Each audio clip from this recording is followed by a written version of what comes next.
This hour is going to go fast. It always does. I already feel sad that you're going to have to leave at the end of this hour. Chaplain is in today on Catholic Answers Live. Our chaplain, Father Hugh.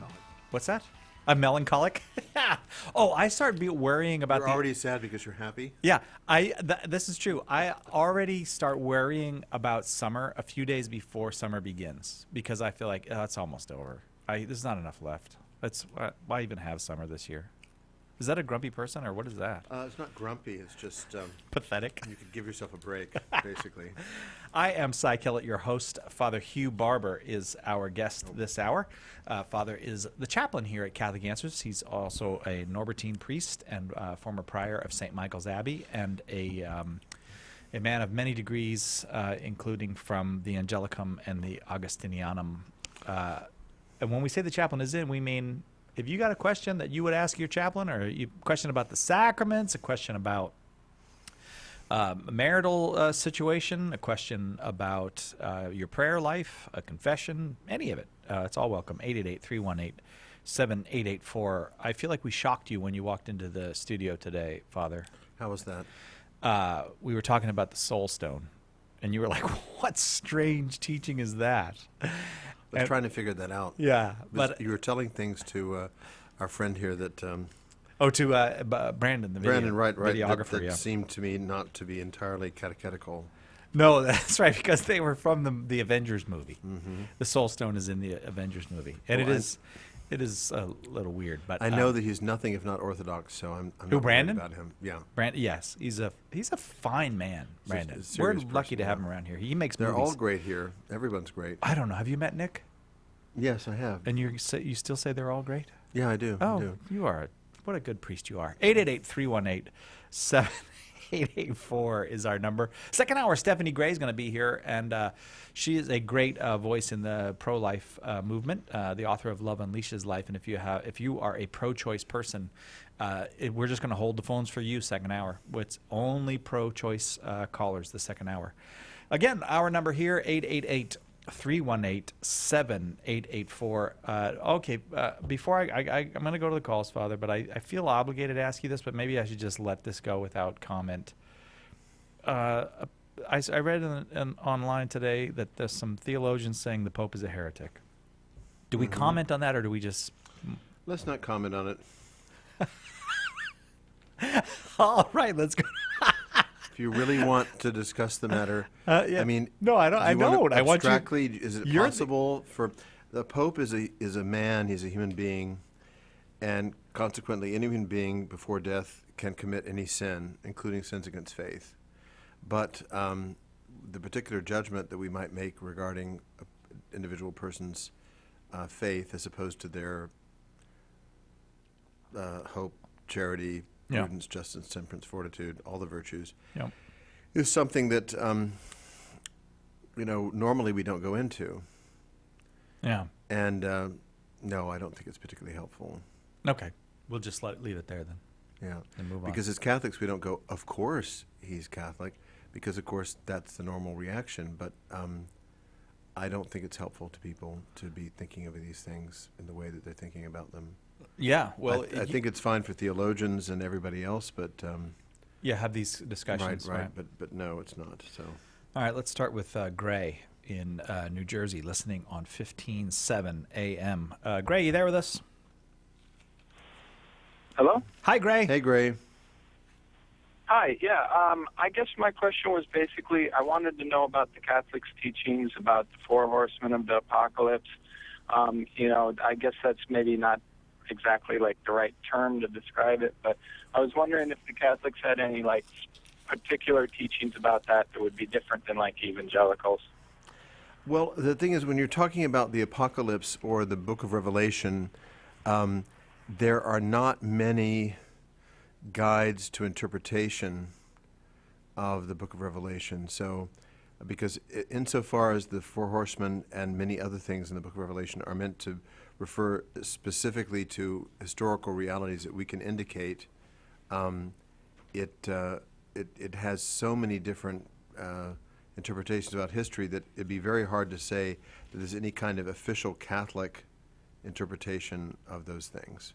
It wouldn't be wouldn't be reasonable. The Book of Revelation is probably the book which is the most interesting from a certain point of view among the faithful, and the most commented on and wondered about, but it's the least commented upon by the fathers of the church or any of the authorities of the church normally looks to for understanding. So I would say there isn't any specifically Catholic interpretation, and the evangelical interpretations may be sound or they may not be sound, but I don't think that there's anything in Catholic tradition that is particularly indicative of what those particular figures mean. I mean, the four horsemen. I think it's kind of up for grabs. There are not many ancient commentaries on the Book of Revelation. One of the reasons for that is that the book was not accepted as canonical until rather late, and so I think it's something which we're put on notice that God has in mind for the human race before His final consummation of all things, certain trials that will await us, and the horsemen represent those trials. Okay, Gray. Yes. Okay. All Thank right. you. Yeah, thanks. Thank you very much. Let's go to Nick in Texas watching on YouTube Live. Nick, you are with the chaplain. Your question for Father Hugh Barber. Hello. My question was, when Jesus fulfills prophecy, it kind of seems as if he's doing it to fulfill what's been said in the Old Testament. Like, I guess, get it out of the way, in a sense. I think somewhere in the Bible I read that Jesus did so in order that the prophecy may be fulfilled. Mm-hmm. It seems that he's kind of doing this because it's written and not necessarily because, like, you get what I'm getting at? Yeah, of course. But the thing, in the case of our Lord, of course, that He's the inspirer of the sacred authors, and so he's been waiting to fulfill this prophecy, which He Himself inspired the sacred author, the prophet, to make. And so it actually is a very clear exercise of His free will, because He inspired, He designed things in such a way, He inspired the prophet to make the prophecy, and then He Himself fulfills it. So it's not any indication of a lack of freedom on our Lord's part, but rather His intention to fulfill His own words and promises. Like when our Lord promises to bring us to eternal life after this life, He does so with complete freedom, even though He's promised many times in the Scriptures. Okay. How's Thank that? you. How's that? I think that was good. Yeah, Okay, good. that's really good. Yeah, Yeah, thank sure. you. God bless you. All right. Ciao. Thank you, Nick. Hey, right now, store-wide spring sale continues. That's that 15% off deal if you use the promo code SPRING19 at checkout at shop.catholic.com. All the books, whether it's Don Eden's new book or Jimmy Akin's new book. Trent Horn's got a new one, Counterfeit Christ, just out. SPRING19 is the code you put in, and you get 15% off your entire order at shop.catholic.com. Hi, this is Trevor Williams from the Pittsburgh Pirates, and you're listening to Catholic Answers Live. Homeschool Connections, an online provider of courses for your Catholic homeschool, is a sponsor of Catholic Answers Live. Homeschool Connections website is homeschoolconnections.com. EWTN, helping people grow in their love and understanding of God. Yeah, at first I love the show, but I just wanted to call to encourage that previous caller who had called about the Latin Mass and just encourage him to keep giving it a try, and especially try to meet some folks outdoors and his wife meet some people, and that does make that experience so much better. And thank you for your historical background, and it was a good interpretation of the history. EWTN. Live truth. Live Catholic.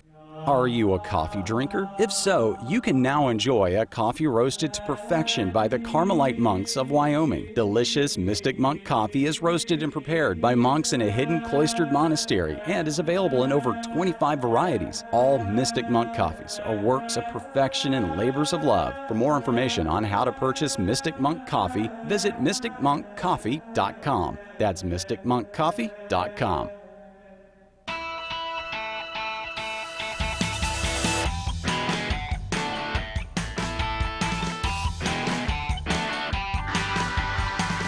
Welcome back. It's Catholic Answers Live. Father Hugh Barber, our guest, because the chaplain is in this hour, and he is our chaplain. This morning we had a little staff meeting, and there was some discussion of Trent's new book, Counterfeit Christ, and you seem to kind of give Trent the nod of approval on Counterfeit Christ. Well, I think it's a great idea. Yeah, the idea that you take these false notions of Christ and you show why they're false, and then try to share the true Christ with people. Seems Makes like sense. Yeah, it makes sense. But that's Trent. Trent every few Our months. Savior is so abused. So many people decide that he's whatever they want him to be. Right. Exactly. It's not nice. No, it is not nice. Dan in Southern California, listening on the Catholic Answers Live app. You are up next. Dan, your question for Father Hugh Barber. Thank you, Cy. Hi, Father Hugh. Sure. Here's my question. If a penitent goes to confession to confess not only a sin but a crime that's also a sin, does the priest confessor, is he permitted to make absolution contingent upon the confessing person's reporting the crime to the police? Well, he generally speaking, the answer would be no. But there are some important considerations there. If someone confesses a sin which is also a civil crime, then you cannot actually require the person to turn themselves in unless, and this is a big unless by not doing so, the person would cause an injustice to someone else who might get the rap for that crime. Oh, right. That's very important. If the person knows that someone else is going to be tagged with it and will have to suffer for it, well, then no, he has to turn himself in or herself in. And then and that's basically the consideration. Also, if not turning oneself in would be an indication of a lack of resolution to avoid this crime in the future. Okay. And so consequently, there are two things. The purpose of amendment there, that when we confess, we intend to not commit the sin in the future. And if non-confession to civil authorities indicates that the person's going to continue to do the same thing over and over again, then the priest may challenge the person to turn himself in. Or if by confessing it but not turning himself in, he shows willingness to commit an injustice towards someone else who might take the rap for the crime. Other than that, I don't quite know of any circumstances, because the priest is not an enforcer of the civil law. He's only one giving the pardon of God. And as we know in God's plan, there's plenty of purification to be undergone for grave sins. So even if a person doesn't confess to civil authorities or doesn't go to jail, it doesn't mean that God is not going to purify them in purgatory or elsewhere. It's not like you get off, confession's not a, go to jail. Get out of jail. Get out of jail free card. So, yeah. Does that address your question, Dan?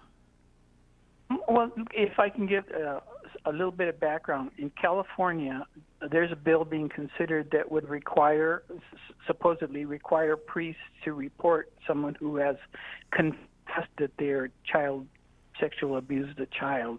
Yeah. And on some other show, I don't remember, I think I heard a priest say, well, we can already take care of that because I can require that child abuser to have to report to the police in order to get absolution. And that didn't sound right to me. No, it's not right in and of itself.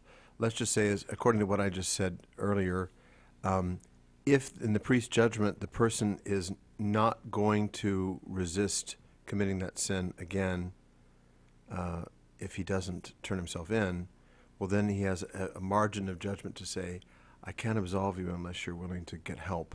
Yeah. And help may involve psychological help. It may involve civil authorities. Yeah. But or getting out of a particular line of work, if a person is not able to restrain himself or herself, you may want to say you have to get out of the occasion of that sin. Right.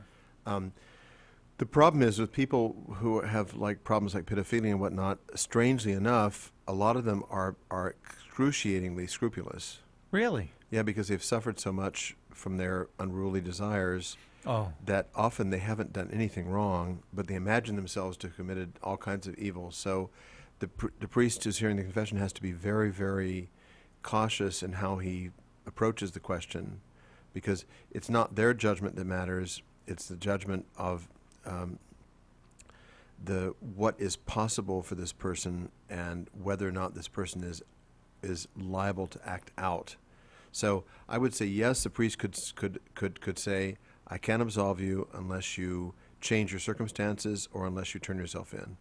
That's possible, but it's not something which is automatic, and that's what the danger with the civil laws is, that they want to make it an obligation of the priest, independent of his office is taking care of the good of this particular soul. And I can tell you, Dan, California can make whatever laws they want. There's no Catholic priest is going to break the seal of the confessional. It's just not going to happen. No, the seal will not be broken. If the person says, I will not do that, the priest just says, well, I can't absolve you, and they go away, and he can't say anything. Yeah. So you're exactly right. I'm glad you made that point. There's no circumstance under which a priest is allowed to reveal what is said to him in confession without the consent of the person confessing, of the penitent. So the state is completely out of line in requiring that. Right. And it won't get what it wants. It won't get it, no. Thanks, Dan. Let's go to Mark in Knoxville, Tennessee, listening to EWTN Channel 130 on Sirius Satellite Radio. Mark, your question for our chaplain, Father Hugh Barber. Yes, hello, gentlemen. Hello. I have a question about a friend who... Hi. Friend who is a very devout Catholic, very traditional. They have entered into a very serious relationship with someone who's essentially an unbeliever. And I'm wondering how this, what are the options for this person as far as being married in the church or in a mass, in a nuptial mass, and what should this person sort of have in mind as they consider their next step? Well, of course, they need to go to their pastor and present themselves to be married, and then they have to look into whether or not they are able to be married with dispensation from the church. The church allows Catholics to marry non-Catholics or even unbelievers, whatever that might mean in a particular case, but it can't be to the detriment of the faith of the Catholic party or to their future children. And so there needs to be a discussion about that. How does the non-believing party view the practice of the faith and the religious education of the children and all of that? So it's a result of a discussion that has to happen. But the church does allow such marriages. Normally, if the person is not a baptized Christian or is not able to receive communion in the Catholic Church, then normally you don't have a nuptial mass, for the simple reason that it's very awkward and unreasonable to have one of the bridal party receive communion and not the other. Yeah. So normally you do a marriage ceremony, and the people present communicate as they can, whether or not they're Catholic or not. So the dispensation to marry, say an unbaptized person, say you're a Catholic and you want to marry an unbaptized person, the dispensation comes from the bishop? The dispensation comes from the diocese, yes. Okay. But you go to your pastor first, and he will process the dispensation. Does that work for you, Mark? Yeah, I think that's a useful answer. Sure. Right. Okay. We like nothing better than being useful. Okay, God bless you. Well, I don't know. I'd like to be beautiful, too. I'd like to be beautiful and useful. But thus far, I'm barely useful. So normally we say ornamental. Ornamental. I won't be ornamental. Just ornamental. Yeah. Thanks, Mark. I'll water you a little bit. Maybe you'll flower. That's what I need. Well, I've bloomed enough, I can tell you that. Brenda in Canton, Ohio, listening on Living Bread Radio. Canton is the home of what, Father? Canton, Ohio? Yeah, the home of Pro Football Hall of Fame. I'm sorry, I did not know that. Brenda, your question for Father. Hi. Boy, good questions tonight. Mine is not nearly as heavy duty, but it's always bothered me, and I've never gotten a really good answer for it. When Jesus is asking his apostles, who do they say that I am? And they answer. Some say John the Baptist. Some say Elijah. I've never understood those answers because, number one, both of them are gone, and John the Baptist just died. Ezekiel's in the Old Testament. Is there any sect of Judaism that believes in reincarnation? And what's the purpose of those answers? Well, yes, there are some Jews that believe in something like reincarnation, but that's not what the scriptures are referring to here. That is, it just would mean that that the being who had gone from this life to the next was reappearing in human form in order to accomplish some task. It wouldn't require reincarnation. That is, it's not a second bodily existence of those persons, but rather their reappearance from among the dead. That's all. And so it wouldn't be particularly problematic, but I don't think it requires any kind of notion of reincarnation. But it is true. I mean, I'm just asking you in the extreme case, there are sects of Judaism that accept preexistence of souls and a kind of reincarnation, all that. But that's not what the gospel is referring to at all. So it means that John the Baptist died, and then God sends him back in his own or another's appearance. It doesn't mean that there's another John the Baptist or another Elijah who's kind of a reincarnation. So, but their sense of the power of prophecy and of the power of the prophets to accomplish God's designs was so strong that it's very closely related to their idea that God would finally send the Son of David, the Messiah, to accomplish his designs for Israel. That's really what we're talking about. Okay, Brenda? Okay, thank you. You're welcome. All Sure. right. God bless you. Thank you. Let's go to Mike in New York, also listening on Sirius XM Satellite Radio Channel 130, EWTN. Mike, your question for Father. Yes, Father, I'd like to know why the Catholic Church does not recognize the Gospel of St. Thomas.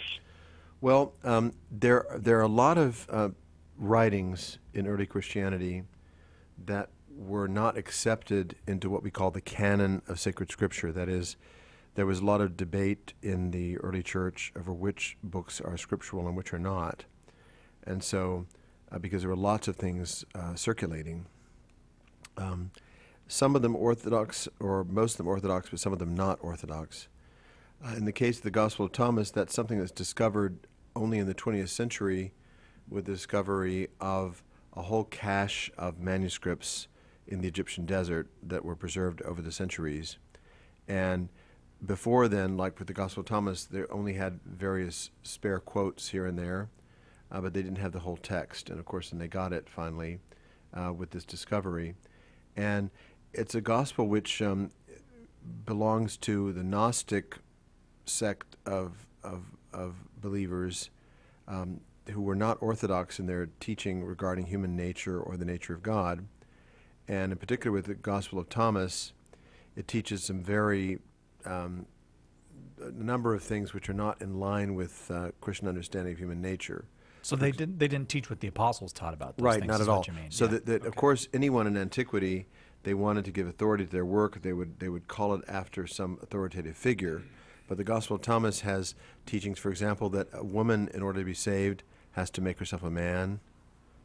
California, they may be okay with that now, but Yeah, that's a that is distracting, bad that's a theology. distracting comment. Oh, But in any apologies. case, I apologize for distracting. but in any case, there are various kind of doctrines that come from the so-called Gnostic writings, which or like the preexistence of souls before their union with the body, and all kinds of other things that go into some of these teachings that are not part of the general universal Catholic and Orthodox faith of the early church. So they didn't make it in, if you will, into the authoritative list of scriptures, as did the scriptures which we have now.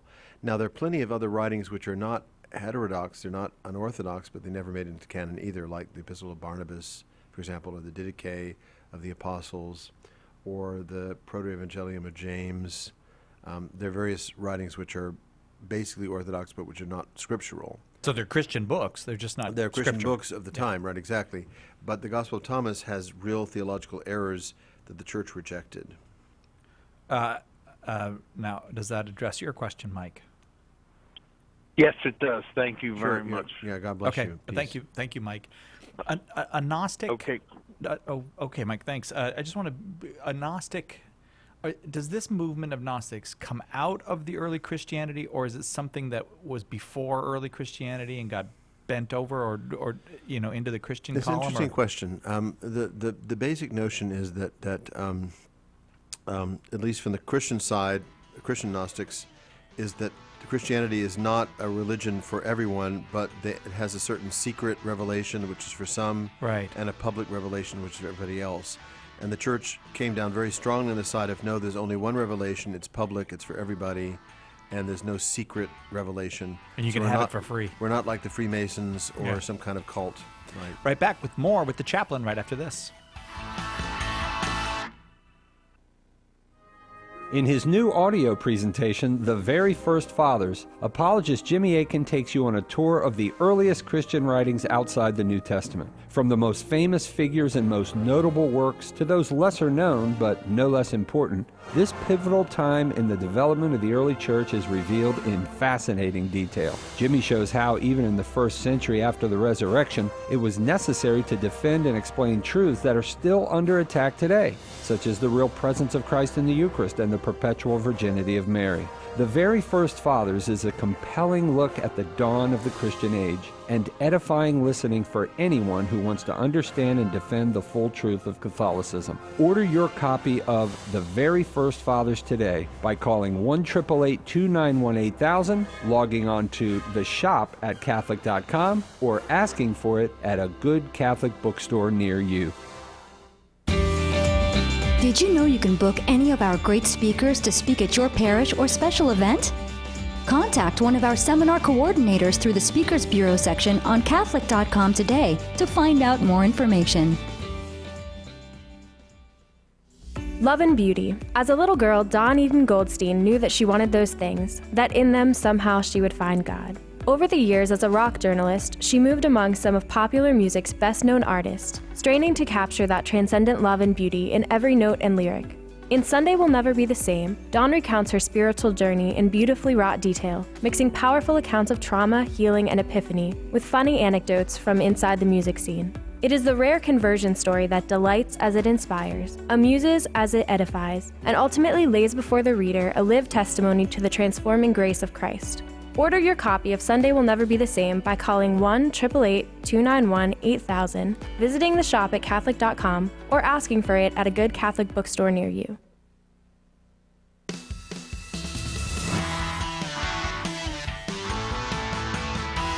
Welcome back to Catholic Answers Live. The chaplain is in this hour, and we never have a shortage of calls when our chaplain, Father Hugh Barber, is here. He is a Norbertine priest and a former abbot of... No, prior. Prior, excuse me, former prior. I beg your pardon.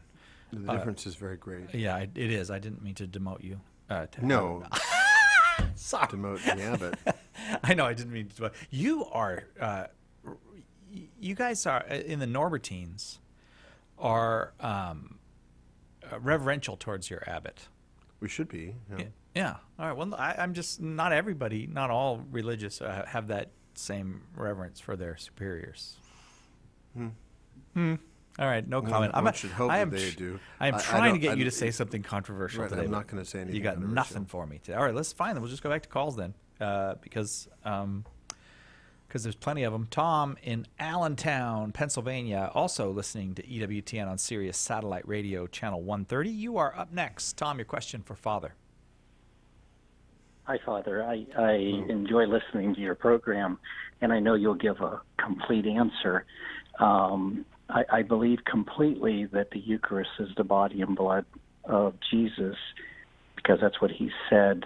But I'm wondering why. And I'm guessing it's an intimacy, but I'd love to hear your answer. Well, I think that the reason why the bread and the wine used in the Eucharist are changed so that they become the body and blood of the Lord has to do with worship. Intimacy is like a close second, but the main point is worship, that our Lord gives us for our own use and action the very things which honor God infinitely and perfectly, which we would not be able to offer if he didn't hand them to us. And so in the Eucharist, we offer to the Holy Trinity the very things which our Lord himself offered on the wood of the cross, his body and his blood, together with his soul and his Godhead or divinity, so that we're given this gift of being able to worship God in a way which is utterly perfect, and offering to him, under the appearances of bread and wine, his very self and his incarnation of our salvation. That being said, then, the next step with that offering is to participate in it, and the participation in the offering is the communion with the body and blood of the Lord. And of course, that's where the intimacy part comes in, that we are united to him in a way which we couldn't imagine being united to him had he not told us. And so I would say the two things are the divine worship, that we have a perfect form of worship that we can offer him, and that, of course, compensates for our sins and for the sins of the whole world. And then also that in receiving him as the fruit of our sacrifice, which we offer, we are united to him in a very concrete way by feeding through faith and charity on his very body and blood. And so I think those are the two aspects that we could say is the why our Lord would have done something like that. Okay, Tom? Perfect. Okay. Sure, okay. Yes, God that bless was you. perfect. All Thank right. you. Thank you. Very good. God bless. He knew you were going to give him a complete answer, and then he got a complete answer, and then he said that was perfect. That was beautiful. It was like the circle of life right there. Janice in Circle of life. I like that. Janice in Bethany, Connecticut, also listening on Channel 130 Sirius Satellite Radio. That's the EWTN channel. Janice, your question for Father. Hi, Father. Thank you for taking my call. Oh, yeah. Okay, I have an adult son who's 28. He has been with his girlfriend for 2.5 years. He asked her to marry him last Saturday night, and she is 14 weeks pregnant. And she's Christian, and I tried to talk to her when I first met her in regards to faith and, that it was important that William, my son, be married in the Catholic Church because that is his commitment. And now that they're pregnant and they're not talking about a wedding, and I'm hearing through the grapevine that maybe they want to have the baby first, and that, what is the Catholic Church teaching on me being able to faithfully attend a wedding that's, I know, in a sense, not recognized by the Church? Well, first of all, just keep first things first. You don't know yet if they're going to be married in church or not, so you can just encourage that, and then describe the steps necessary for that to happen. I mean, basically, they need a dispensation, which is very easily obtained for a marriage of a Catholic to a non-Catholic. So that just comes from the local pastor, the bishop to the local pastor. And so you want to look into that and show them, you might say, well, this is all you have to do. Why don't you do this? And then as regards the faith of the child, your son, in this case, has an explicit obligation as a Catholic to have his children receive the sacraments. And so consequently, we might want to emphasize that or explain it to his partner. I guess you would say they're not married as yet. But it's hard to say that the woman herself has an obligation because she's a Protestant. And so she's obliged in the broadest sense, but she's not subjectively aware of the obligation or would not necessarily even understand it, depending upon what brand of Protestantism she's accepted. If it's a group of Protestants who accept infant baptism, well, then you have an easier question because they'll generally go along with that. But I would say, normally you'd want them to be married in the church before the child was baptized in the church.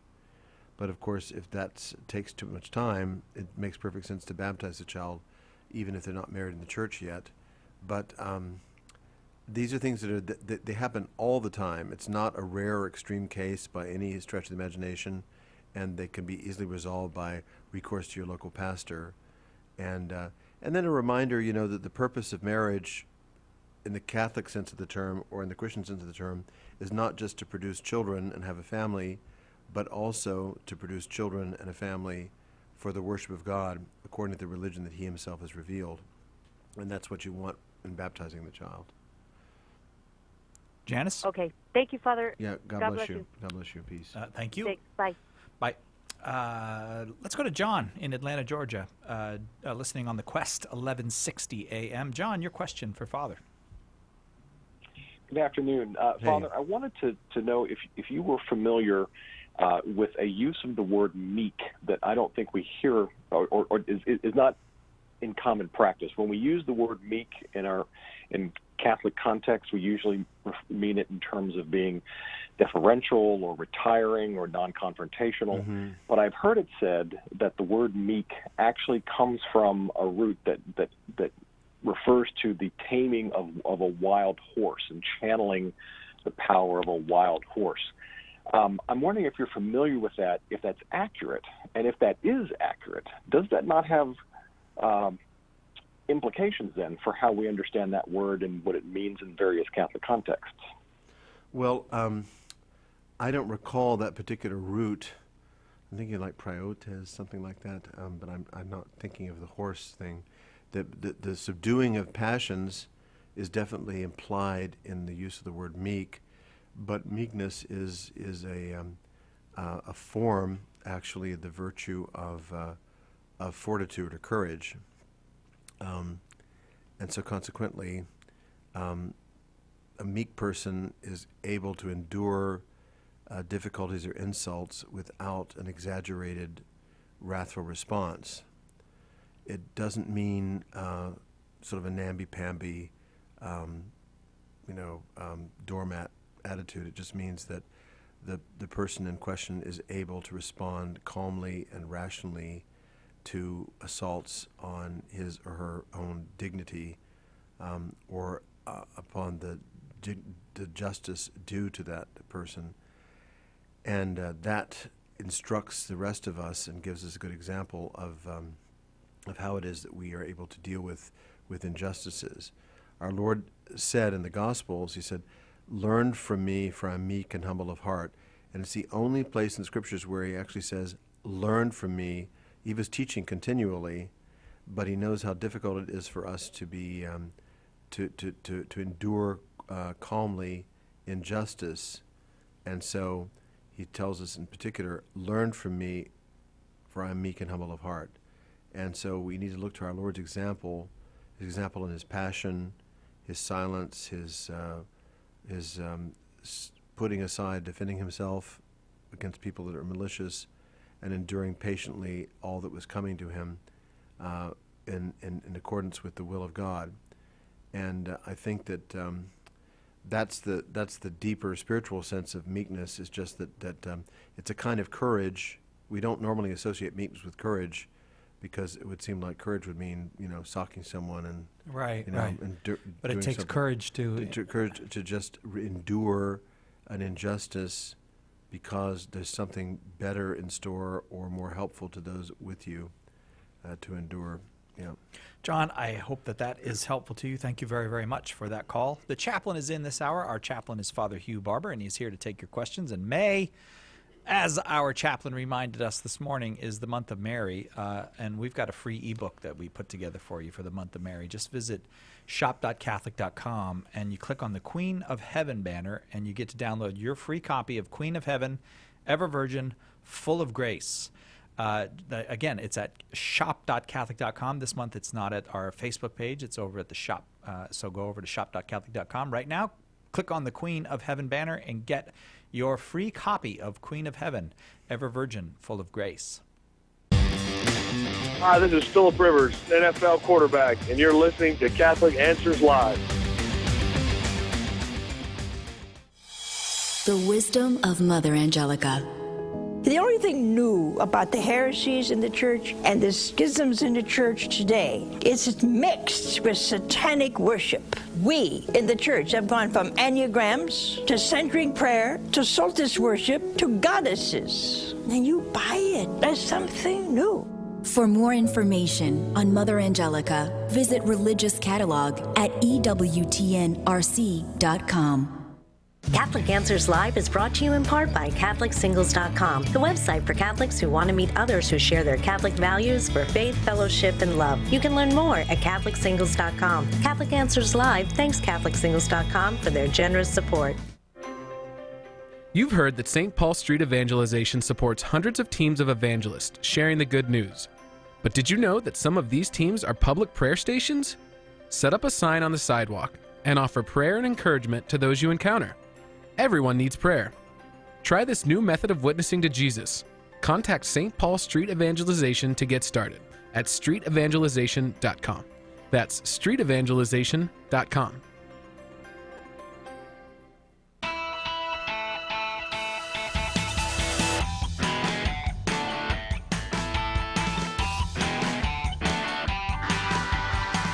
Welcome back to Catholic Answers Live. The chaplain is in. Father Hugh Barber is our chaplain, and for this hour, he is your chaplain. And we go now to Joe in Missouri, listening on 1460 AM. Joe, your question for Father Hugh Barber. Oh, this is Bill. My question is about free will. So, God is all-knowing, so he knows what the results of our actions are. But is it possible that he may choose not to know what they are, and so when we make a decision, it's a surprise to him just because he chooses to do that? And that would eliminate a lot of the complications about free will as well. Is there any indication that might be the case? Well, no. If you wanted to pick something that God can't do, it would be not knowing something. I mean, since he's the creator of all things, and that means even not just of our being, but all of our actions, it's not like he can't know certain things. He knows them all. But in the case of our free will, he knows what we're going to do, but he also knows those things as sharings in the power which he has given us. For example, when God gives us the power to choose freely to do something, that's a genuine power that he's given to us. And now it may be that we will oppose his will in some way, but he knows we're going to do it. And in his plan for the universe and for our own life, he has a place for that disobedience or that defect that will eventually come around to cause some other series of good events or good things that are going to happen because of the defect. But it's not that he would ever be ignorant of our behavior, only that he designs our life in such wise that we both share in the merit of freedom, and at the same time we also accomplish his will, and those two things go together. As we pray in the Our Father, thy will be done, as we pray that God's will be done, and it's his will that certain things only happen when we pray for them. And so there's kind of a balance there, but it would never involve ignorance on God's part. Does that make sense? Yeah, and I guess I was just thinking if he could God choose not to, just decide not to want to know the outcome of that action. In a sense, he's capable of it. It just doesn't. No. Well, it's actually something where that's, if we want to say something that God can't do, it's to be ignorant of something. Now, I do say, and this may make some sense to you, is that our Lord, who took upon himself a human nature as man, could choose not so much to be ignorant, but to choose to have such knowledge as could not be conveyed to anybody else. Like when he says that no one knows the day or the hour, not even the Son of Man, but only the Heavenly Father. It doesn't mean that God the Son was unaware of the final resolution of all things, but that he was not commissioned or sent to reveal it. And so you could say God doesn't know something if what you mean by that is he doesn't know it in such wise as to be willing or prudent in telling anybody else. Mm-hmm. You know, and that's possible too. You could say the secrets of God. I mean, but he would know them, but he might choose not to reveal them. And sometimes the scriptures do speak in that way, as though God doesn't know the things he doesn't reveal. But he does know them, it's just he's not revealing them. Yeah. Thank you very much, Bill. Let's go now to Terry in Lenore, California, watching on YouTube Live. Nope, not going to Terry. She just dropped right when I said her name. Pete in Waco, Texas, listening on Red Sea Radio. You are up next, Pete. Your question for Father. All right, thank you for taking my call. I just had a quick question. My sister has 2 children, and she was a cradle Catholic, or is a cradle Catholic, and so are her 2 children. Now, the father is not married to my sister, but has been part of their lives, and they live together as a family. But he does not participate at all in the Catholic faith, and as far as I can remember any talks about it, he does not and has not grown up at all religious, and we're not even sure that he's baptized. Well, at the time when my sister had her first child, or learned that she was pregnant, he had told her that that he would join the Catholic faith and would follow the Catholic faith and allow their family to be raised Catholic. Well, that never happened, and my sister ended up having a second child with them in the hopes of, hey, now we've got 2 kids, we need to do right by God, and it still hasn't happened. So at this point, my sister does not participate in the Eucharist, and she is fixing to have a surgery coming up, and I was wondering if, one, can she ever participate in the Eucharist, and 2, with the surgery coming up, can she receive a blessing beforehand, or would it be anointing of the sick?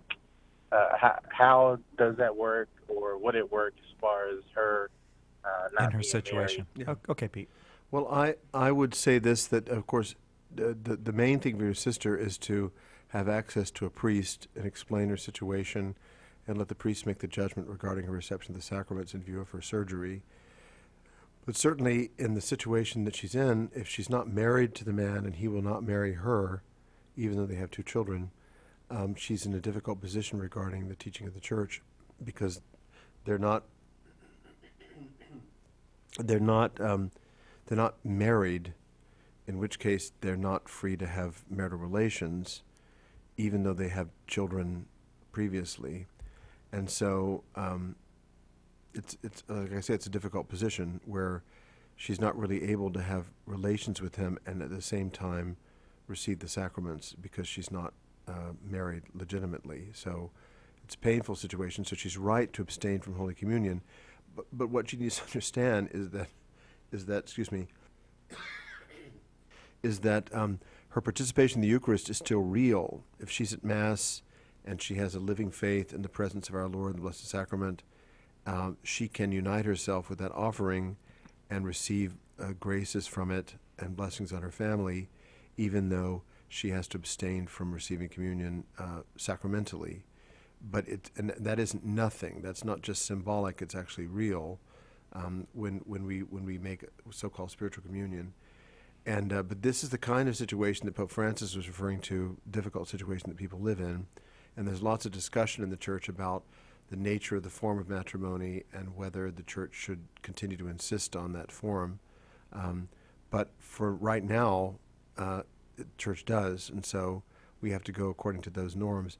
But maybe some appeal from the menfolk of her family might assist him in saying, wouldn't you, just for the love of my sister, marry her in the church so that she's not troubled by this particular difficulty or situation? He might give in. You know, he already said he would do it once. Maybe he can do it again and renew his intention and then get married in the church. But she has to really speak to the local priest, her parish priest, or some reliable spiritual guide there who has the power and the jurisdiction to take care of the situation. So that means the pastor. Do you think an appeal to him might bear fruit or no, Pete?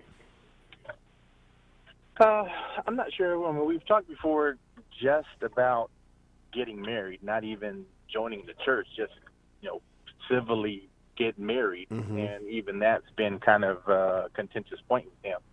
So we haven't even pushed getting married and by the church. So do you think he's aware that would be helpful to her? That if he were to just say, go take a trip to the church for an hour, that would make a big difference in her life. Is he aware of that? Well, I don't, like I said, we really haven't thought too much of it, especially, like I said earlier, that he didn't grow up religious in any kind of way. Yeah. And neither are his parents, neither are his brothers. So we haven't really thought that, I guess our plan at first was let's see if we can get them married first, and then the next step would be let's see if we can get them married by the church. Now, all right, since you've done this, hey, what's so wrong with going to the church? And right, but a Catholic can't get married just by the justice of the peace. It has to be married in the church. So, but definitely, as far as the reception of the sacraments, as your sister prepares for surgery, she should talk to the pastor at the church. Right, exactly, and let him evaluate the situation. But also, the man may not understand how important this is to his partner, and if they're willing to go to the trouble of having children, then it seems like the trouble of entering the church and getting married in church is nothing in comparison with having 2 children and taking care of them.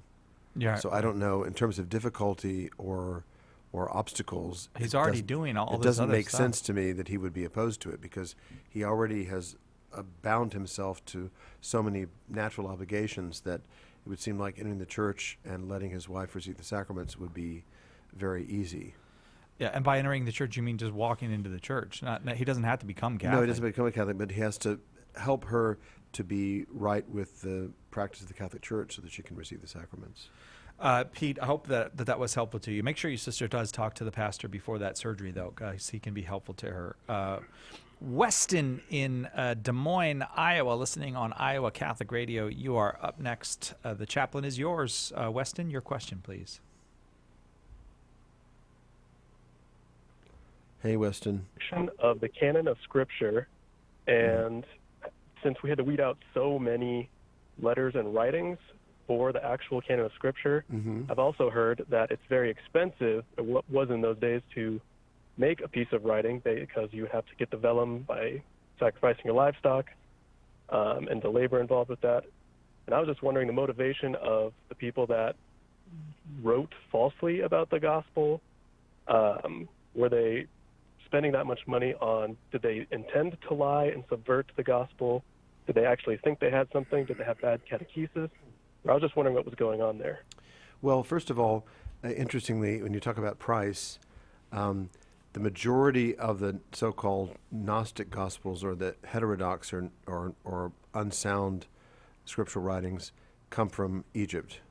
Papyrus. And papyrus is a lot cheaper than vellum, and so they had lots and lots of paper compared to the rest of the Roman Empire.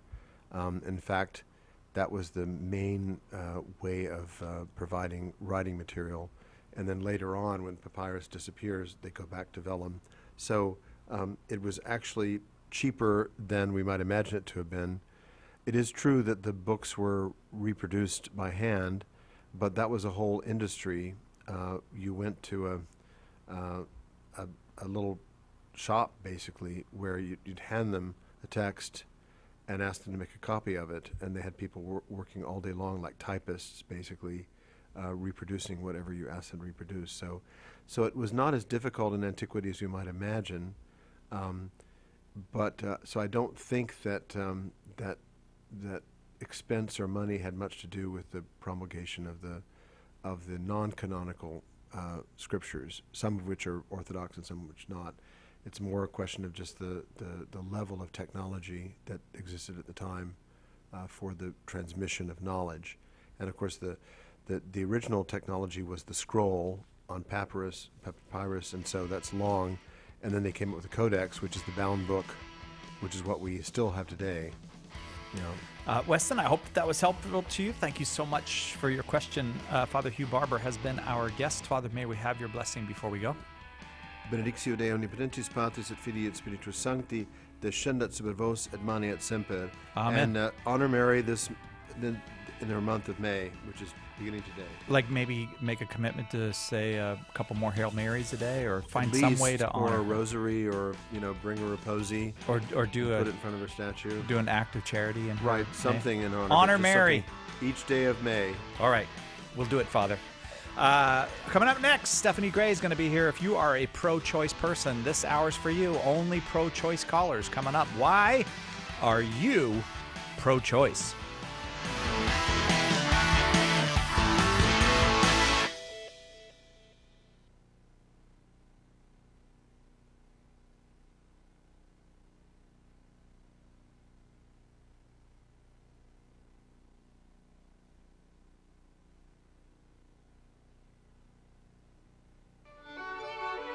This is Dale Ahlquist of the American Chesterton Society, and you're listening to Catholic Answers Live.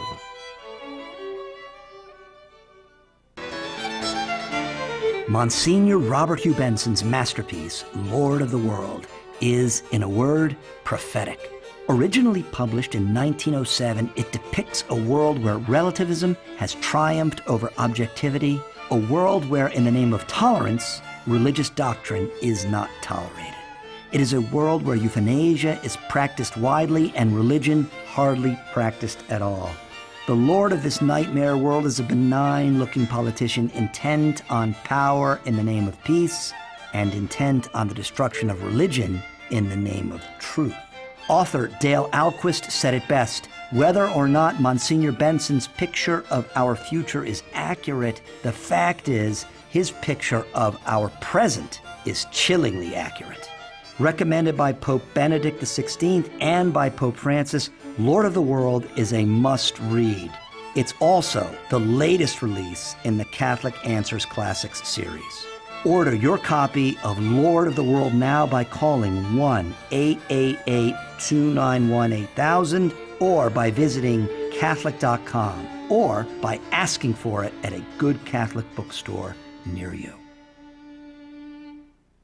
Wouldn't it be great to have a book to give to anyone to explain exactly why Catholics believe what we believe?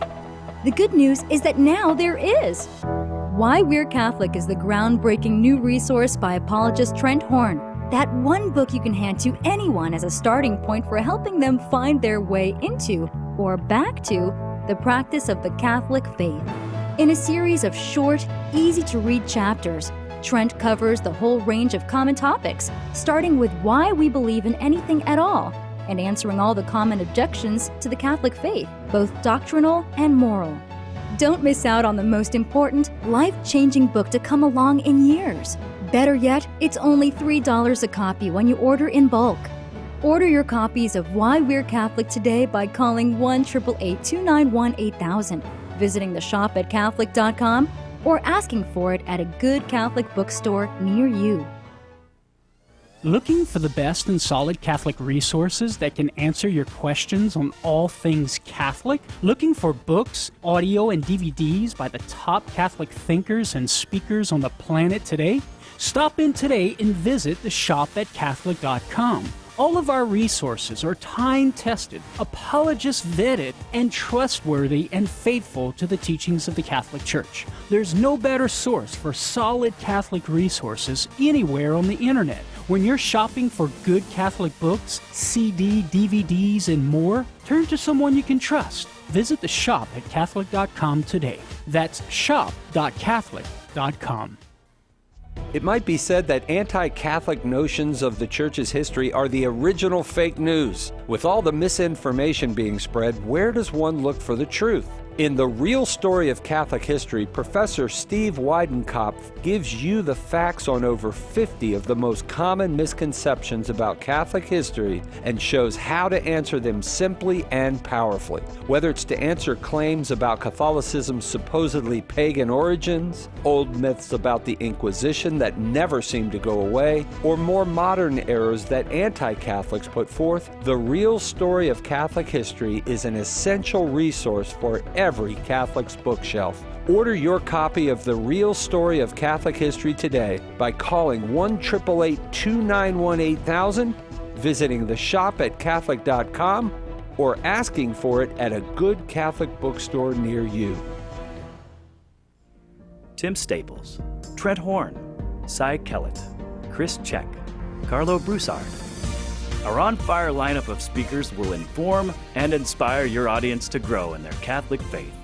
For more information on booking a Catholic Answers speaker for your event, Visit CatholicAnswersSpeakers.com today.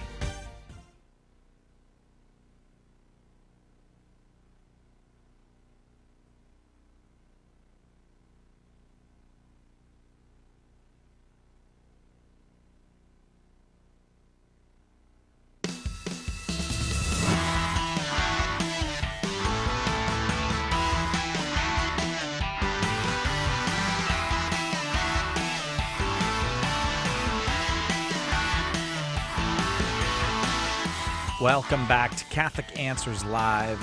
We dedicate this program to answering, well, because our whole ministry is dedicated to answering questions about the Catholic faith, explaining it, defending it, all of that. And one of the things that most people in the world know about Catholics, I do believe this has been made clear, we are pro-life.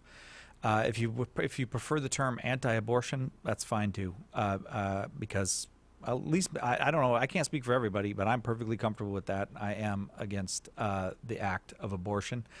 And if you're a pro-choice person, this would be your hour to call, because we're going to take a little time away from the usual basic apologetics and explanations about the Catholic faith and do a little bit of that regarding the life of human beings. 888-318-7884 is our number. If you're a pro-choice person and you would like to share with us why you are pro-choice, if you'd like to challenge us, it's all welcome. We will not. We're not trying to trick you. We're not trying to fool you. We'll tell you right up front. We are pro-life, 100% pro-life. And if you would like to challenge us on that or question that or offer your justification for why you are a pro-choice person, you're welcome to call 888-318-7884, 888-318-7884, and we promise to be nice because we have a very nice guest, and I suppose you can say that about all Canadian people. I don't know, but our guest this hour is Stephanie Gray. She is a seasoned international speaker who's given over 900 pro-life presentations. Stephanie is the author of Love Unleashes Life, Abortion, and the Art of Communicating Truth. She's also the author of A Physician's Guide to Discussing Abortion. If you're a physician, you're welcome to call. She's very comfortable talking with physicians about this as well. You can find out all about her at loveunleasheslife.com. Stephanie Gray, thank you for being back with us. Thank you, Cy, for having me back. You know, two thoughts rapidly went through my mind when you used the term nice. The first one was indeed, oh, you're just making a Canadian reference. Yeah, sorry. And the second one, was actually that Catholic speaker Matthew Kelly has a quote in one of his books where he says, "I hope no one ever calls me nice." And he said that because he said our culture has reduced all virtue to the universal virtue of niceness, which he says is no virtue at all. Right. And he talks about when we care about people, we challenge them in ways that make them feel uneasy. So I appreciate the niceness, but let's hope I'm also challenging at the same time. Fair enough. Far be it from me to disagree with Matthew Kelly, but I do think there is a virtue of niceness. It can be exaggerated, but I do think it is a virtuous thing to be nice to other people. But there's a great book, by the way, out, and I'm going to forget the author's name, called God is Not Nice. Have you seen that one? Because that falls in the same category. No, I've not. Yeah, we've made a God out of niceness, basically. Yes. So I'm with you 100% there. But what is important is to be kind. In fact, as I've, recently, when I've been praying over the scriptures, what has struck me is that the famous passage from Corinthians that's always used in weddings is when love is defined, the very second word for the definition of love is that it's kind. So it's patient and it's kind. So we'll try. We need to be kind. Well, yes, right. 888-318-7884 is the number, 888-318-7884. You're going to be one of the speakers at the National Walk for Life. You're in the Western Walk for Life. And when I say national, I mean Canadian national.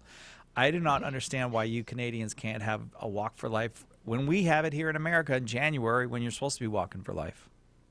Well, you know, I like to say that Canadians were a little wiser in that we have selected nicer weather, but that's actually only because the pushers of abortion happen to do it in a nicer season. So that's probably just how things rolled out here in Canada. But yeah, the legalization of abortion, unfortunately, happened in Canada. I guess you could say fortunately happened in terms of in a nicer season, so we don't march in the snow, although it would probably be more like mortification as More it of a should be witness, for the yeah. movement. Yeah, more of a witness if it was in snow, but we can get rain, and I will be at the Victoria March for Life, which, as you mentioned, is in the West Coast. It's in just the island across from Vancouver, and so it's possible it could be raining, but regardless, we will be witnessing that the killing of children in our country has got to stop. If you are a pro-choice person, this hour is for you. Stephanie Gray from Love Unleashes Life is here to give the pro-life side of the story, but we'd be happy to engage in a conversation with you. Pro-choice callers only, please. If you are a pro-life person who would like to share why you're pro-life, we'll do that another day. Today, we hold all the lines open for pro-choice people, and I believe we start with Jane in Portland, Oregon, listening on Mater Dei Radio. Jane, why are you pro-choice?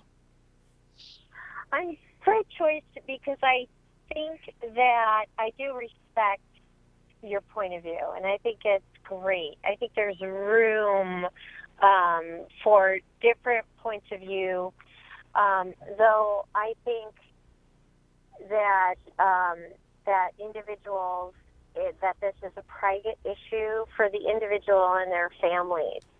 I think the church shouldn't be involved in a political matter. I understand, though, and I respect that they have a point of view, though I really think that it's frankly none of their business. I think it's really sad when individuals make that choice, but I, as a practicing Catholic, don't think it's any of my business to tell somebody whether or not they should fulfill or whatever go through a pregnancy that they don't want to, or if they've been assaulted, or in cases of incest and rape, that why. Stephanie, so how do we respond to that? Sure. Yeah, Jane, if you wouldn't mind me engaging with you in a bit of a dialogue. So you've given some examples where you think abortion would be acceptable, as you mentioned, such as the case of rape. Can you think of a circumstance where you would believe abortion is unacceptable and shouldn't be allowed? I think it's such a profoundly personal issue that, people don't come to me if they want, our breast augmentations or vasectomies or Viagra. I just think that is their body, and that they have to wrestle in a spiritual sense, in a psychological sense, their choice, and addressing that. Yeah, so I just really strongly believe that. If maybe then, hearing that, if I could give you an example just to get a sense from you, let's imagine that there's someone who wants an abortion because they're pregnant with a female and they prefer to have a male. In that case, would you find it objectionable to have an abortion for reasons of sex selection? Absolutely. But if it was, that would be a non-issue. But I can encourage, and, in terms of their prejudice on gender, biological sex, I could, go, kind of create a link, or why they have such a, I think a gender hatred. Now, let me ask you, Jane, a gender, who has that gender? Who does the gender belong to? I think in terms of where we where we are now, this is a really interesting topic. Like, what is biological sex differences? What's gender? How do people identify? And trying to, wrap my mind around when people, go on non-binary. Sure. Trying to understand. Yeah, I Sorry, go on, Jane. A little bit. I'm sorry. I'm kind of on a tangent here with that. But I think if somebody is going to make a choice to terminate because of the fetus's biological sex, I think for myself, I disagree. However, if they're going to do it, they're going to do it. All right, Stephanie, how do you respond to that? Yeah, so if I kind of take everything that you said, Jane, the reason why I brought that example up is because I think the fact that you kind of have an instinctive repulsion at the thought that someone would abort a preborn child because the child is female shows that we recognize there is another life there. That when we talk about abortion for reasons of gender, it's not an abortion on the woman, it's an abortion in the woman, not because the pregnant woman is female, but in these specific cases because the preborn child is female. But therefore, if the child is female, doesn't it also mean having human parents, the female child is human? And therefore, if we believe in human rights, if we believe that all humans are equal, then wouldn't it follow that it would be wrong to kill that human, yes, because the human is female, but also just wrong because the human is human?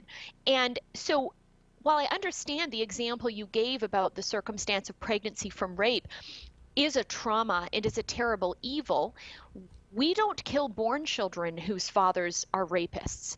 We don't kill born children who happen to be reminders of their parents' crime. And so since the preborn child is human by virtue of having human parents, is alive by virtue of growing, then regardless of who the parents of that child are, regardless of the crime the father of the child has committed, that child should have the same right to life as you or me.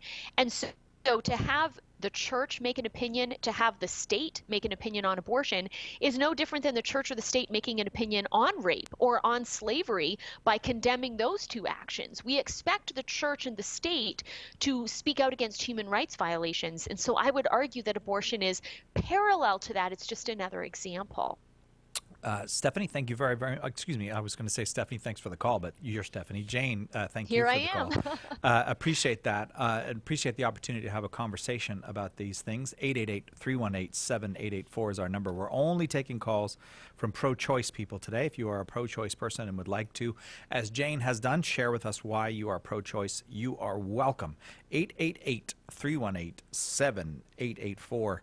Right now, we got a free ebook for you.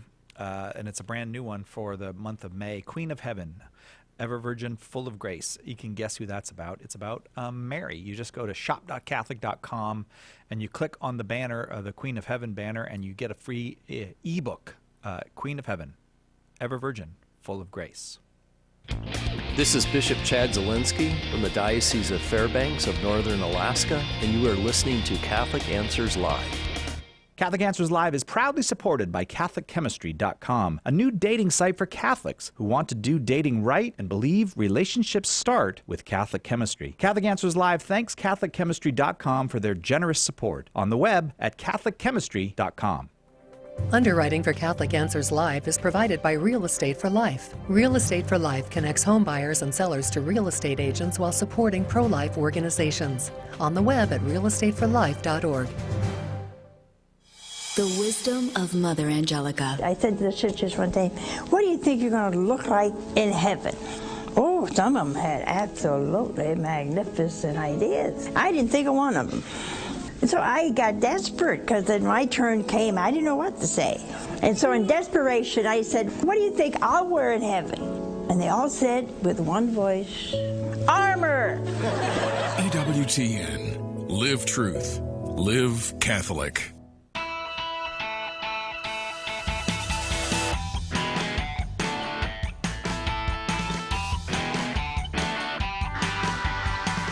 Why are you pro-choice? That's the question of the hour. And if you're a pro-choice person and you'd like to share with us why you are, 888-318-7884 is our number. You'll be talking with Stephanie Gray of Love Unleashes Life. She wrote the book, Love Unleashes Life, and that is the website where you can find out all about her and the work she does, speaking up for the unborn and the vulnerable. 888-318-7884. Let's go to Francisco in Silver Springs, Maryland. You are up next, Francisco. Why are you pro-choice? Yes, thank you. I think people make their decision on what they think the act of abortion is. And okay, so you're saying... Can you hear me? Yes, yeah, we can hear you fine. So you're saying... Well, I have talked to people, and I think it's the mother's decision. They say, well, this is an evil act. And I said, well, is it murder? And they say no. So I think if it's not murder, I think I think the moral question is that's for the mother to decide. If I could ask you, Francisco, do you think that's for the mother to decide after birth or only before birth? Oh, only before. I think when the babies. I'm talking about unborn, not born. Okay. So what is the difference between a child just before birth that you would say the mother can decide what to do with it in terms of commit homicide versus the child after birth where you would say a mother cannot make the choice to commit homicide? What is the difference between the children in those two cases, before versus after birth? Well, I think they use viability, I think. I'm not clear on exactly that term, but that's the term that's thrown around, and that usually puts people in different camps. So that term is thrown around, Francisco, and viability really just refers to the preborn child's ability to survive outside of the womb. And viability is largely dependent on two factors. So the first factor would be where is the child born? Do we have the technology to care for that child based on where the child is? So in Western nations, generally preborn children can survive, be viable outside of the womb at 24 weeks, although some babies have survived earlier. But if a preborn child at 24 weeks was born in the middle of the jungle in the Congo, that child wouldn't survive, wouldn't be viable. So it seems that viability is dependent on where you're born or when you're born in terms of time period. A child born in the Western world today at 24 weeks is viable, but 200 years ago, a child born in the Western world that long ago at that time period wouldn't have been viable.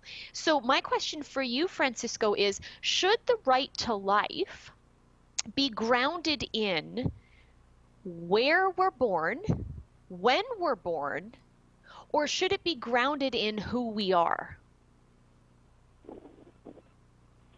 By who we are, you'd have to be more specific. Okay, fair enough. Would you say is the right to life grounded in being a member of the species Homo sapiens, being a member of the human family, something that the United Nations has said yes to. In their Universal Declaration of Human Rights, in the preamble, they refer to everyone as all members of the human family, and then in the declaration, it says everyone, all members of the human family, have the right to life. So do you yourself side with that perspective of the United Nations? Do they say human beings? Or do they say person? Yes, all members of the human family. They say all members of the human family, and then they define person as all members of the human family. In Article 6, they say everyone ought to be recognized as a person. Mm-hmm. So would you align your view with that of the United Nations as I've just outlined it?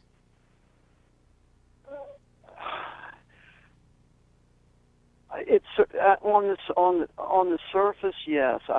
Certainly that I don't know if that's relevant to Roe Wade, though? You think that's relevant to Roe Wade, or am I? Good question. Here's how I would say it's relevant, Francisco, is when you look at Roe versus Wade, which legalized abortion in America, that has led people to believe that the preborn child is somehow inferior to a born child, isn't equal to the born. But when you look at the Universal Declaration of Human Rights, it stipulates that we're equal if we're a member of the human family, and that we ought to be considered persons if we're humans. And so since the preborn child has human parents and is a member of the human family, then that child's right to life should not be grounded in her viability, where she's born, when she's born, but should be grounded in, is she a member of the human family? And since we know that, it seems to me, if we believe in human rights, that we ought to protect that preborn child. I think you've convinced yourself. Yes, it's tough. You know, to me, it goes back whether or not you call this a murder or not. And I certainly would never tell a woman who's had an abortion that she has murdered an innocent. And there, I think, is where that's up to the woman to decide if it's not murder. But notice, Francisco, that you have not refuted anything that I've said in terms of the child being human because the parents are, or the Universal Declaration of Human Rights being a valid document. Neither of those things you've refuted. So if murder is the direct and intentional killing of a human, then wouldn't it follow that if abortion directly and intentionally kills a human, that it would be a type of murder, regardless of the specifics of degrees of murder? Would you not consider it at least to be killing?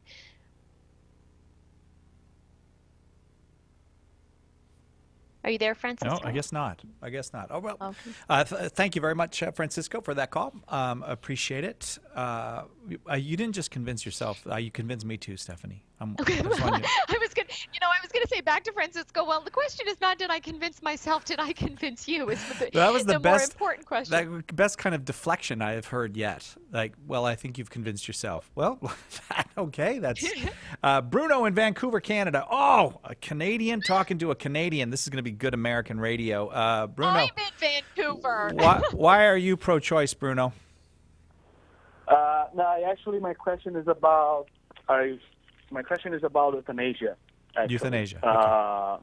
Yeah, I'm pro-life. It's like you don't want the baby give up for adoption or whatever, but don't murder children. But you're pro-choice on euthanasia. I'm not exactly for pro-choice. When I read the script for today's show, I was like, that's a valid question because I don't have a strict opinion about it. So I want to know opinion about people that know more about this than I do. So what if the person is like a vegetable in a hospital or is in an excruciating pain and there's no medical possibility of getting better? What's your opinion about it? Okay, euthanasia. Why not? Sure, fair question. So I think whether someone is, let's say, classified as the term you've used, a vegetable, I would jump in there and say I don't think we should ever refer to a fellow human person like an inanimate object. I think if the point we're trying to convey is the person can't communicate as they once did, can't interact as we are interacting right now, what do we do? Or as you pointed out, if they're in pain, what do we do? In the brief answer, I would simply say we ought to, in both of these situations, alleviate suffering without eliminating the sufferer. We ought to kill the pain or the problem without killing the person. So there are ways that we can alleviate suffering. We have advanced with pain medication today versus 100 years ago. So we can manage a lot of people's pain. Now, having said that, there are some conditions where we can't entirely eliminate the person's experience of pain, but we can still alleviate their suffering by rallying around them, by being present to them, by placing them in beautiful environments and being in relationship with them. And an example that comes to mind is of a young boy from Canada by the name of Jonathan Petra, who died just over a year ago from a condition he had called epidermolysis bullosa. And he lived in excruciating pain, and he never sought assisted suicide, but he did see his suffering alleviated through a community of people rallying around him, giving him motivation to keep living, motivation to fight for a cure, to use his suffering as a instrument or a conduit to try to educate people about this condition.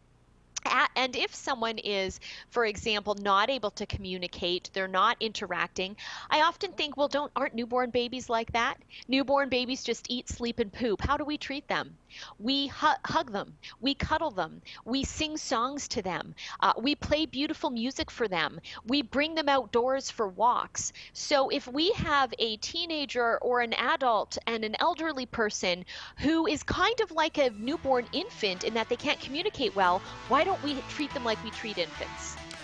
Bruno from Vancouver, thank you very, very much for that call. It's a pro-choice day today. If you are a pro-choice person and you'd like to tell us why, give us a call, 888-318-7884. Why are you pro-choice today on Catholic Answers Live?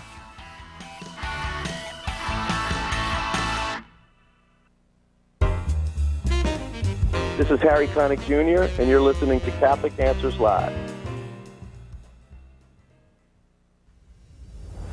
Jesus asked his disciples, "Who do you say that I am?" Turns out that today, as back then, this question has a lot of different answers. So many groups want to appropriate Jesus, tweaking his identity until he looks and sounds just like one of them. But then you no longer have the Lord, says apologist Trent Horn. You have an imposter. In his new groundbreaking book, Counterfeit Christ, Trent exposes 18 phony versions of Jesus that we encounter today, helping you to recognize the fakes when you see them, explain why they're phony, and make a case for the full truth and beauty of who Jesus is, the Christ, the Son of the living God. Order your copy of Counterfeit Christ today by calling 1-888-291-8000, visiting the shop at Catholic.com, or asking for it at a good Catholic bookstore near you. Love and beauty. As a little girl, Dawn Eden Goldstein knew she wanted those things, that in them, somehow, she would find God. Over the years, as a rock journalist, she moved among some of popular music's best-known artists, straining to capture that transcendent love and beauty in every note and lyric. In Sunday Will Never Be the Same, Dawn recounts her spiritual journey in beautifully wrought detail, mixing powerful accounts of trauma, healing, and epiphany with funny anecdotes from inside the music scene. It is the rare conversion story that delights as it inspires, amuses as it edifies, and ultimately lays before the reader a lived testimony to the transforming grace of Christ. Order your copy of Sunday Will Never Be the Same by calling 1-888-291-8000, visiting the shop at Catholic.com, or asking for it at a good Catholic bookstore near you.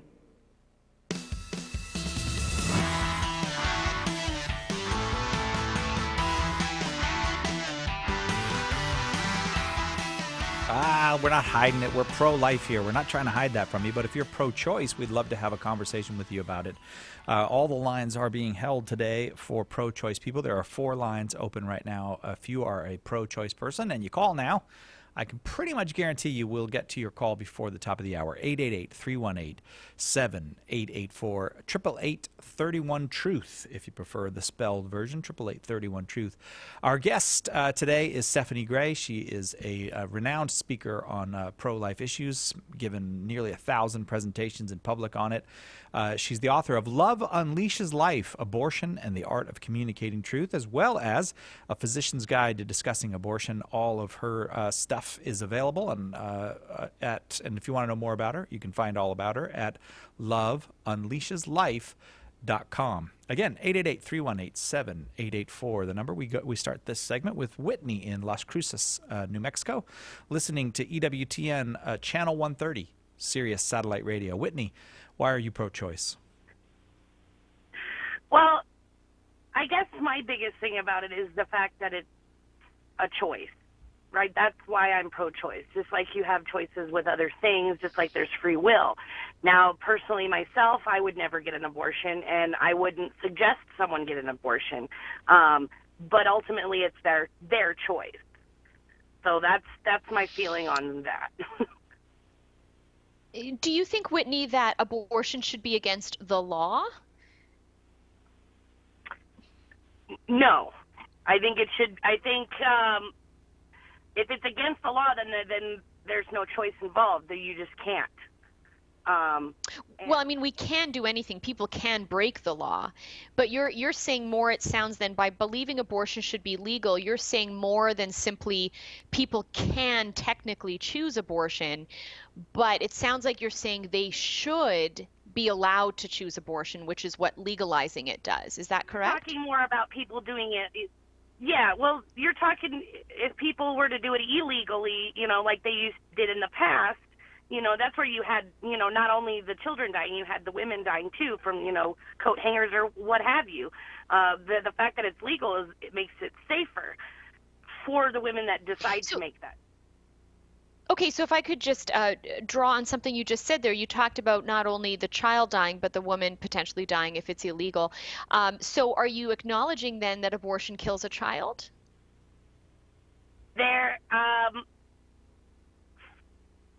It depends on, my views on abortion, I'm not sure, I'm not totally up on, like, at what point that they do the abortions.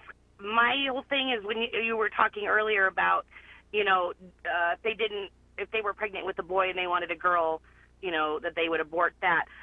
I don't agree with that. I think that's a little too late in the process, that it's actually, it's got a sex, it's grown, it's a baby at that point.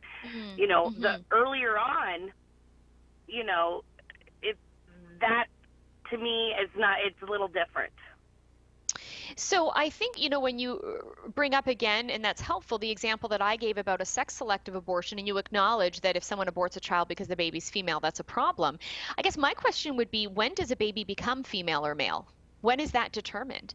And scientifically, that's determined at fertilization, at sperm-egg fusion. And you can read that in any biology or embryology textbook. Although the genitals aren't formed at the moment of fertilization, at a chromosomal level, whether the preborn child is XY or XX is determined at fertilization. So if the sex of the child is determined at fertilization, isn't it logical to conclude the child is determined at fertilization? That chromosomes don't just float on their own in terms of, there's sex, there's male, there's female, that maleness or femaleness are features that belong to a being. So since the being begins at fertilization, then wouldn't it be wrong to kill the individual the moment they begin to exist?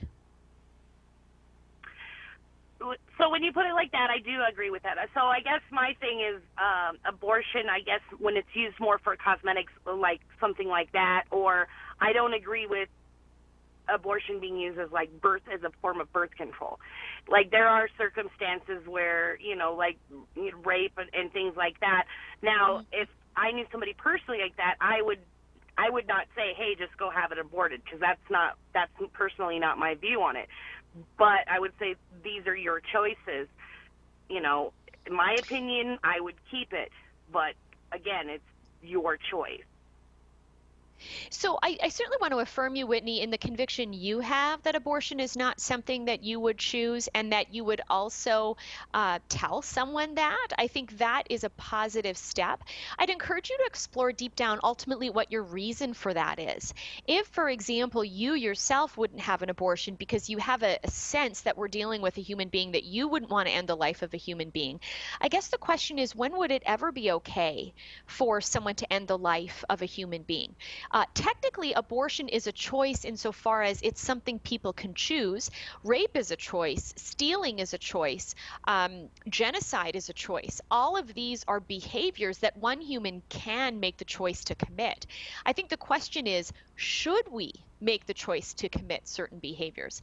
And in order to answer that question, we need to know if the behavior is a moral issue or a preference issue. Should I choose vanilla ice cream over chocolate ice cream? that's a preference issue. There really is no should there. It's more about what do I feel like, chocolate or vanilla right now.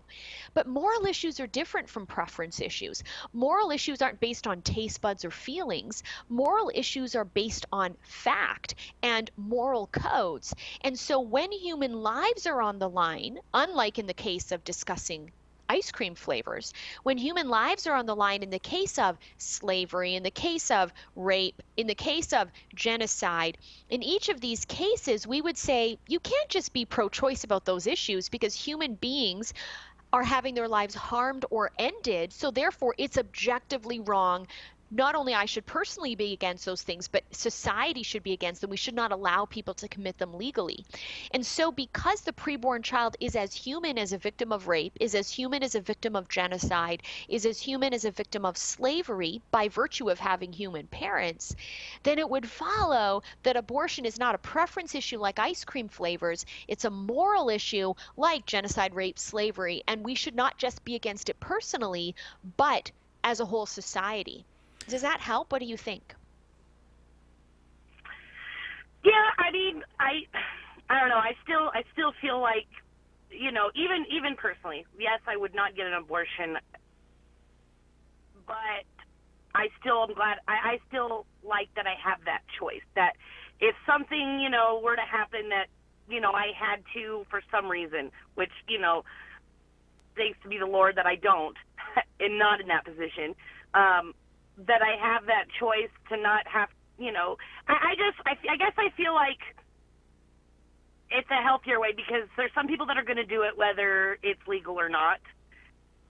And at least if it's legal, then there's, you know, it's safer, I guess. Well, I think, you know, when we use the term safer in the context of legal or illegal abortion, we have to ask ourselves the question, safer for who? Because abortion is never safe for the preborn child. And if someone gets hurt in the process of committing homicide, of killing an innocent child, isn't that the consequence that comes from committing bad behavior? You know, if a man, for example, hurt his knuckles while beating up a woman, we're not going to legalize spousal abuse. We're not going to give men boxing gloves to keep their hands safe when they inflict harm on another. So if we agree with that in that context, then correspondingly, if someone gets hurt in the process of committing an illegal abortion, if the reason for their harm is that they're inflicting homicide on an innocent child incapable of defending herself, then isn't that the consequence that comes from committing harmful behavior? And we shouldn't legalize that behavior. Now, I would add, don't get me wrong, I don't want abortions happening legally or illegally. I don't want them happening at all. But I'm making the point that we don't legalize behavior which harms innocent individuals just to make it safer for those causing the harm. And Whitney, we will leave it there because there are lots of folks who want to talk with Stephanie Gray. So thank you very, very much for that call. Heather, you are up next. Why are you pro-choice? I am pro-choice because I believe that it's a woman's right to choose what she wants to do with her life and her child's life. So do you consider it a child then? I consider from the moment of conception, yes. I consider that it is a human being, yes. I have 4 children. I have 3 of my own birth children and my stepson. And I had the option, just like every other woman should be able to have, that I could have aborted my children because I was pregnant at 16 years old with the first one, 17 the second one, 18 the third one. And it was God's choice for me to not make that decision, my faith that I could take care of my child and be a good mother and do what was right by myself and the Lord. But that doesn't mean that my choice is right for anyone else. Well, I certainly want to, applaud you for the choice that you did make at very young ages to parent your children. That's truly remarkable. My question would be, if those children, once they were born, not if, but rather once they were born, would you have ever thought it's okay for someone to harm such a child? That it would be the mother's choice to harm an infant? Do you know how many children are harmed every day in this world?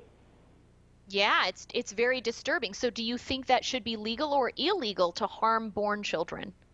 You shouldn't be able to harm anyone. I don't care who it is, unless they are a murderer, yes. And if you go out and you intentionally, as a grown human being with the mind, we are given, and it says in the Bible, I believe somewhere in there, that we are given the choice to do right or wrong, and to do right by ourselves and right by the Lord.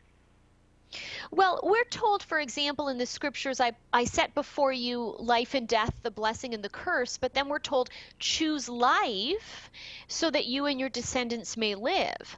We're also told in the scriptures to love our neighbors as we love ourselves. And if we would want someone to protect our lives when we're weak and vulnerable, then shouldn't we protect others' lives when they're weak and vulnerable?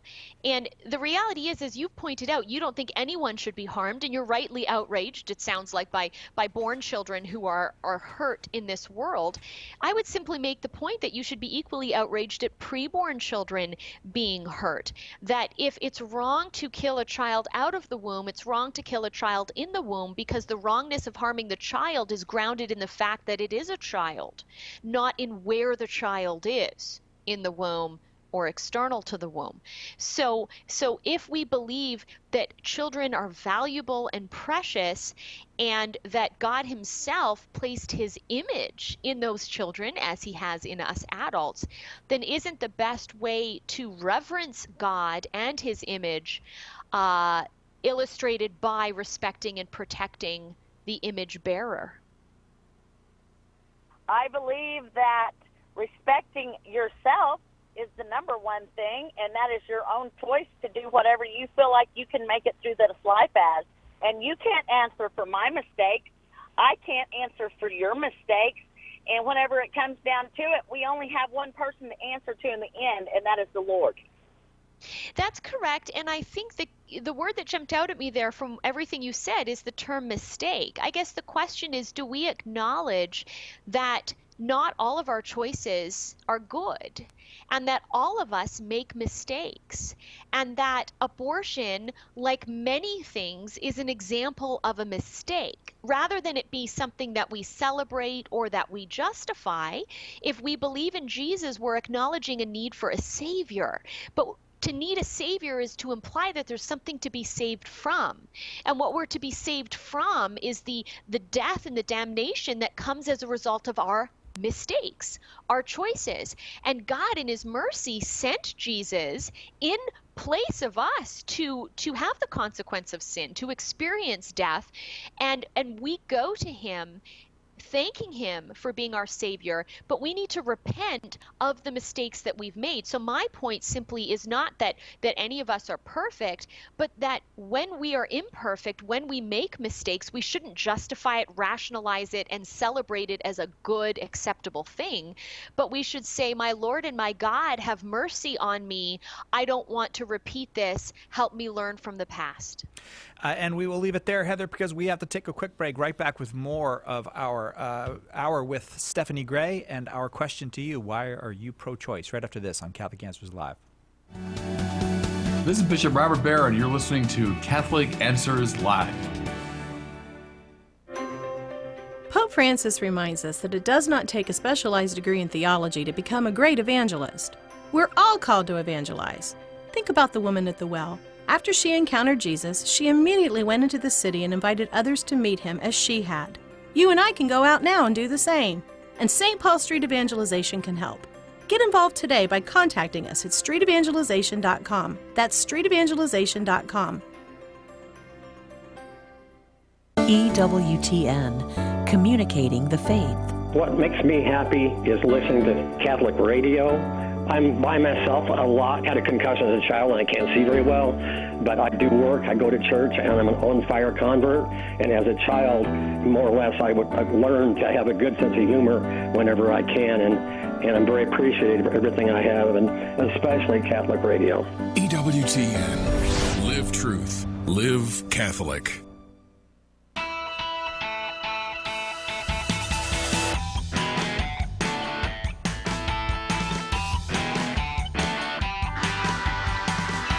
Stephanie Gray is our guest this hour. Stephanie's book, Love Unleashes Life. Her website, loveunleasheslife.com. As you might guess from those titles, Stephanie is a pro-life person, a font of pro-life wisdom, I would say, and we'd like to share that with you. If you are a pro-choice person and would like to share with me and with Stephanie why you are pro-choice, your call is welcome because we're holding all the lines for pro-choice people today. 888-318-7884. We just asked you this question. Why are you pro-choice? 888-318-7884. Sean, you're up next. Thanks for waiting, Sean. Why are you pro-choice?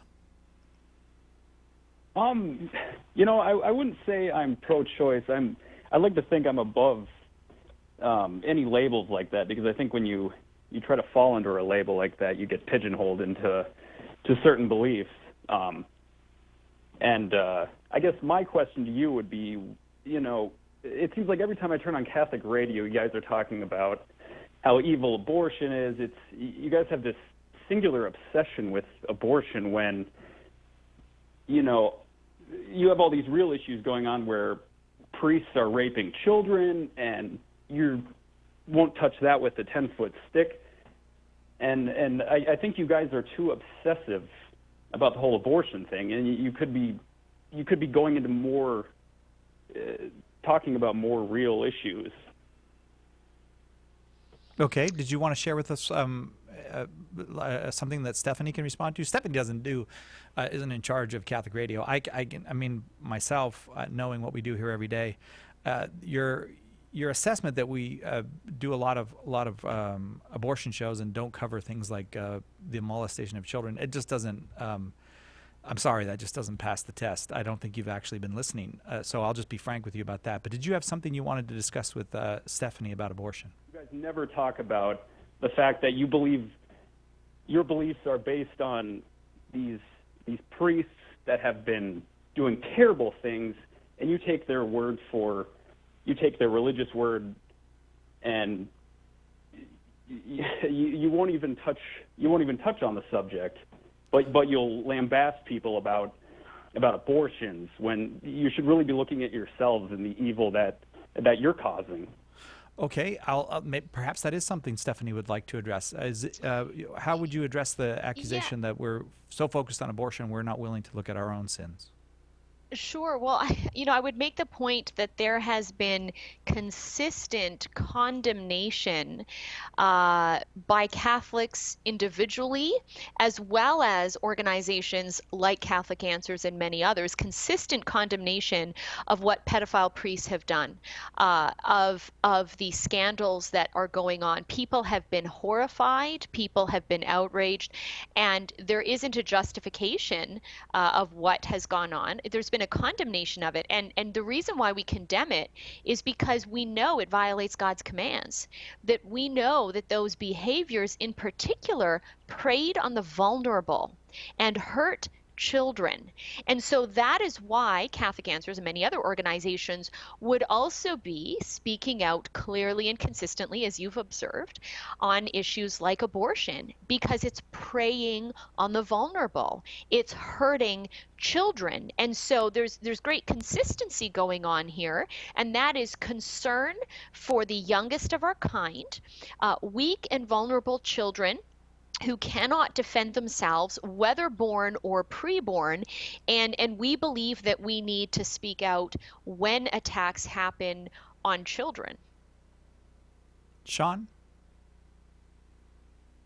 Well, I would say, so you're 14-year-olds having kids that the kids probably aren't going to have a very good upbringing.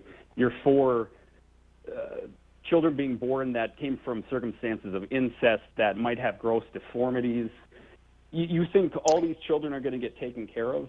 And I doubt you're doing it yourself, because the people that always say that are the ones that are having tons of kids themselves.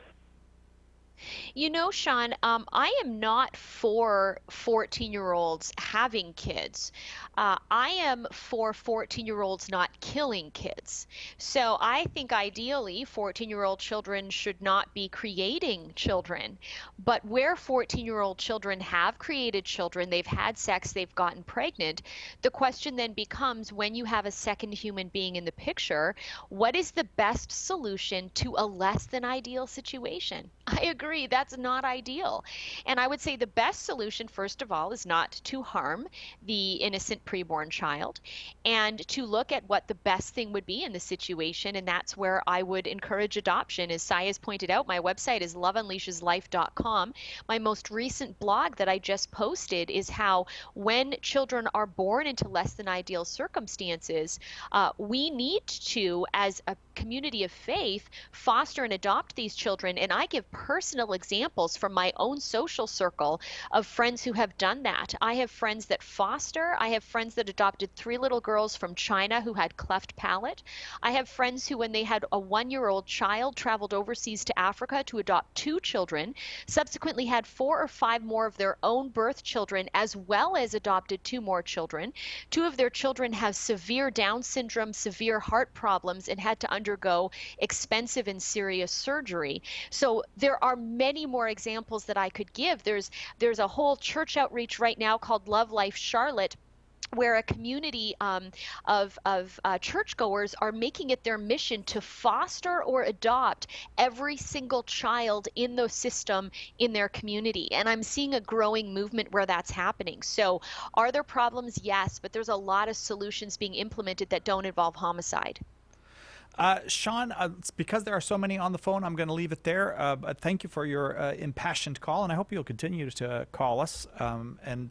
Every Tuesday and Thursday, it's open forum, and you're always welcome to call about priest sex abuse or any other scandal with the church on those hours. It's just that this hour we're dedicating to discussing life issues. Let's go to Michelle up next. Michelle, why are you pro-choice? I'm pro-choice because I think that abortions, when necessary, are similar to a miscarriage.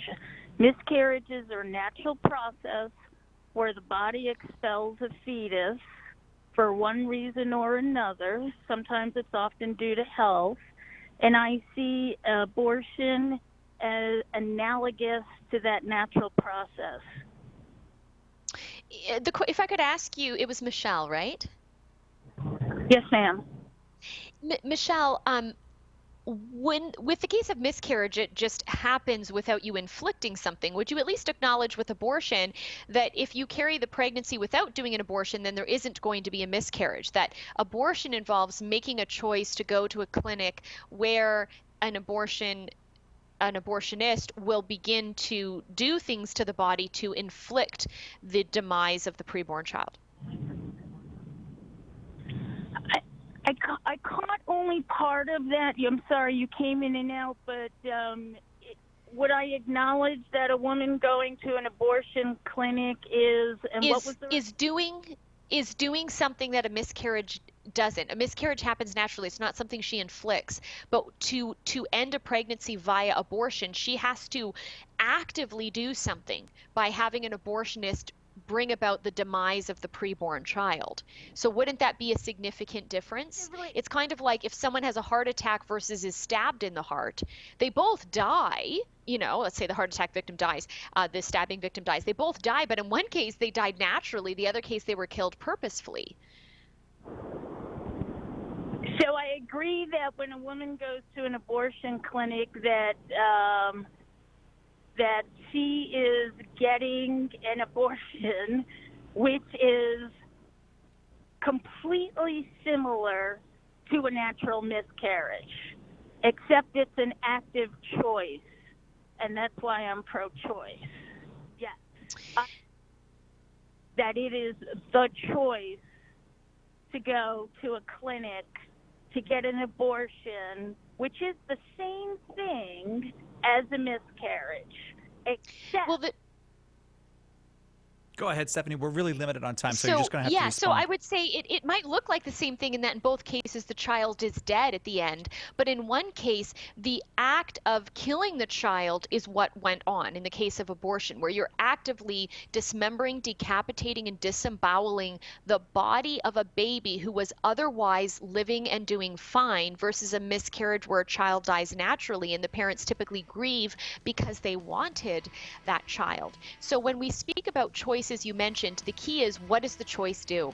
And if the choice dismembers the body of a tiny little child, then we shouldn't accept that in a civil society. And that will have to be the last word. Michelle, thank you very much for that call. Thanks to everybody else who called. It is, we're just delighted that you're willing to entrust us with your call when you know for a fact that we are pro-life.